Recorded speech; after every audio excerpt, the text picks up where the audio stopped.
네, 안녕하세요. 설월기입니다. 오늘은 이제 부동산 재테크 유튜브에 대한 생각을 한번 이야기를 해보려고 하고요.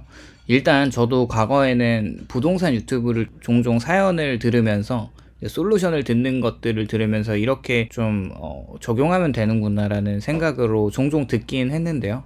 요즘에 재테크 유튜브를 보다 보면 사람들이 이거 점점 다 아는 얘기의 반복이고 현실에서는 될 수가 없고 결국은 돈 있는 사람의 어떤 얘기와 내가 봐도 내 삶은 안 바뀐다라는 이제 예전에 재테크 콘텐츠가 뭔가 희망처럼 소비됐다면 지금은 허탈감과 함께 소비가 됩니다. 뭐 이유는 당연한 것 같은데 사람들이 게을러졌기 때문은 절대 아니고 그렇게 이제 금융 지식이 늘어서 그런 것도 절대 아닙니다. 핵심은 재테크 유튜브가 작동하는 전제 조건이 대부분의 사람에게서 사라졌기 때문입니다. 그렇게 이제 부동산 특히 재테크 콘텐츠가 암묵적으로 전제하는 어떤 인간상에서 대부분의 재테크 유튜브는 말로만 누구나 할 수 있다고 말을 하지만 실제로는 전제 조건이 거기 안에 들어가서 이제 활동할 수 있는 플레이할 수 있는 사람들의 조건이 굉장히 까다롭다고 생각을 해요. 이렇게 재테크가 작동하는 기본 조건을 보면은 이제 월소득이 최소 4,500만 원, 부부 합산으로 800만 원이 넘어야 되고 매달 이제 200만 원 이상을 투자로 분리가 가능하고 그리고 더 어려운 거는 이미 형성된 자산이 3에서 4억 정도의 현금이 이제 급한 생활비 걱정 없이 그리고 이제 부채가 큰 부채가 없는 상태 그리고 장기간 기다릴 수 있는 정신적인 여유 이 조건들이 충족될 때 재테크의 전략이 가능해진다는 거죠. 하지만 이 조건들이 무너지면 재테크는 그냥 탁상공론의 이론과 가까워집니다. 그렇게 현실의 대다수가 이 조건에 절대 해당될 수 있는 사람들이 많지 않고요. 소득구조의 현실을 보면은 대다수 사람들의 현실은 월 실수령액이 뭐 250에서 300만 원 정도 사이인데 그리고 또 이제 고정 지출이 있는데 월세와 대출, 생활비를 다 쓰면 남는 돈이 한 20에서 50만 원 선이라는 거죠. 또 갑작스러운 지출에 항상 취약할 수밖에 없는데 이 상태에서 장기 투자를 해야 하고 복리의 힘을 믿고 시장에 남아있어라는 이런 말은 공허한 주문에 가깝습니다. 또 자산 규모의 차이를 만드는 완전히 다른 세계이기도 한데 사실 이 부분은 이해가 되긴 합니다. 부동산도 가격이 오르는 지역 또 서울과 수도권 지역 중심에 투자를 하기 위해서는 자산이 그래도 3에서 4억 정도는 있는 사람과 자산이 5천만 원, 1억 있는 사람 같은 재테크 정보를 들어도 결국 결과가 다를 수밖에 없는 거죠. 예를 들어 뭐 연에서 7% 수익률을 생각해보면 자산 4억이면 연 2,800만 원이 수익이고 자산 5천만 원이면 연 350만 원 정도인데 여기서 중요한 건 수익률이 아니라 체감의 차이이기도 하는데 전자는 이제 생활이 바뀌고 후자는 체감이 별로 없습니다. 그래서 유튜브 특히 재테크 유튜브는 점점 뭐 내가 아닌 다른 사람들 그 사람들의 세상의 이야기이고 내 이야기는 절대 아니다라는 생각이 계속 들기도 하죠. 그렇게 대부분은 모아놓은 돈이 사실 3에서 4억 정도가 있을 수가 없고 월급 500만원 뭐 부부 합산으로 800만원, 1000만원 이상인 사람은 거의 없습니다. 이런 식으로 재테크 유튜브가 의미가 이제 없어지는 심리적으로 이게 기대와 현실의 반복적인 충돌로 인해서 처음에는 다들 나도 조금 바꿔보자 하지만 몇 달, 몇 년이 지나도 삶이 크게 달라지지 않으면 사람들은 결국 결론을 이렇게 내립니다. 이거는 사실 내 문제가 아니라 구조적인 문제이고 이때부터 재테크 콘텐츠는 희망이 아니라 피로가 되고요.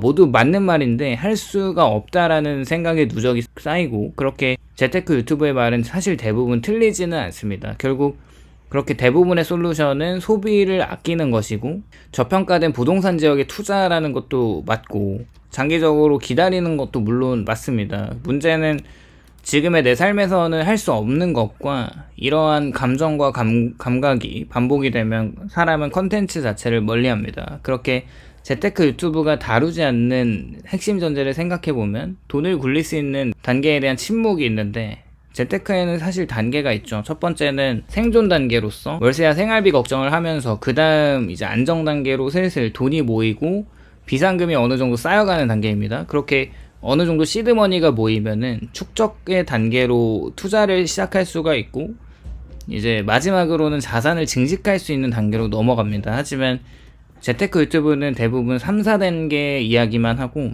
1, 2단계 있는 사람에게는 아예 적용이 안 되는 거죠.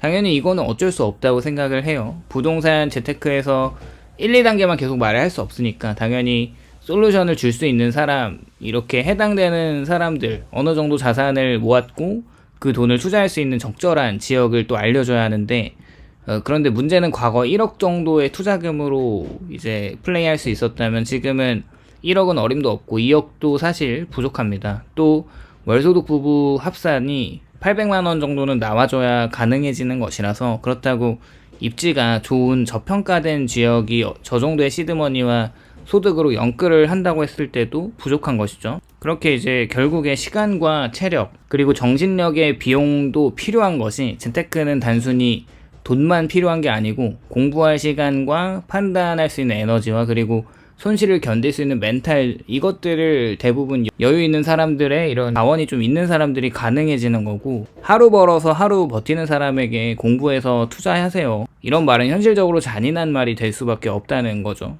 또 생각을 깊이 해보면 유튜브라는 플랫폼의 구조적인 문제를 생각해보면, 성공의 사례 중심이 왜곡이 굉장히 가득한데, 유튜브는 극단적인 성공, 큰 수익으로 이제 자극적인 제목을 좋아합니다. 그래서 컨텐츠는 이렇게 자연스럽게 이미 자산이 있는 사람과 이미 성공한 사람 중심으로 구성이 되고, 이때 시청자는 나만 뒤처진 것 같다는 생각과 나는 뭐 어쩔 수 없구나라는 성공에서 제외된 사람이 된 듯 하고요. 또 유튜브는 평균이 사라진 공간이기도 한데, 특히 부동산 재테크 유튜브에는 평범하게 살다가 크게 바뀌지 않은 사람의 이야기가 거의 없습니다. 그래서 이걸 해도 결국 크게 안 바뀌겠구나라는 냉소적인 마음이 커질 수밖에 없고요. 그렇게 대부분 부부 합산 월급이 800만 원 이상과 자산을 봤을 때 3에서 4억 정도 모아놓은 이런 기준선이 되는 이유를 생각해보면, 이 지점부터 이제 선택이 가능해지는데, 이 수준이 되면 생활비와 투자금을 분리할 수 있고, 그렇게 가능해지고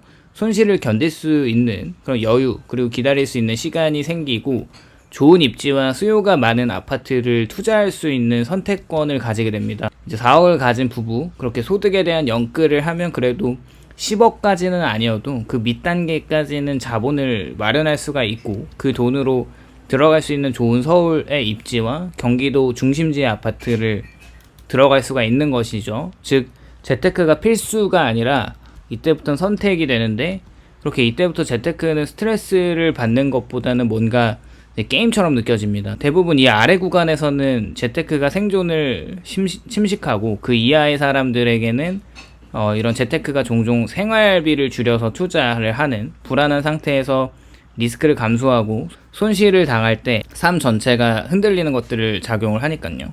사람들은 이거는 나를 살리는 게 아니라 더 불안하게 만든다고 생각을 할 수 있죠. 결론적으로 재테크는 결국 부동산, 특히 그런 재테크는 돈 있는 사람들의 이야기가 되어가고 있고, 애매한 자산의 월급쟁이들한테는 의미가 없어지는 것 같기도 합니다. 그리고 내가 할 거는 저축밖에 없다라는 생각과, 유튜브는 결국 그 광고로 먹고 사는 마케팅 전략의 일부라는 이 말들은 냉소처럼 보이지만 사실은 현실 인식에 가깝다는 거죠. 어쩌면 재테크를 공부하기 전에는 돈을 불리는 이야기 이전의 이야기가 선행되어야 하는 것 같습니다. 사람들에게 필요한 것은 투자 전략 이전의 생존 구조 개선과 소득 구조 변화와 그리고 지출 구조를 다시 재설계하고, 다시 말해서 재테크 이전의 시드머니의 확보입니다. 그렇게 부동산 재테크 유튜브가 점점 의미가 퇴색되고 없어지는 건 당연하다는 생각이고요. 사람들이 재테크 유튜브를 멀리하는 이유도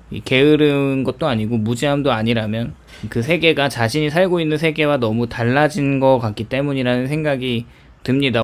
오늘은 이렇게 왜 사람들이 부동산 재테크를 보면서 의미가 없다고 느끼는지, 그런 생각에 대한 이야기를 해보았고요. 오늘도 영상 시청해주셔서 감사드리고, 공감이 되셨다면 좋아요와 구독을 부탁드립니다. 감사합니다.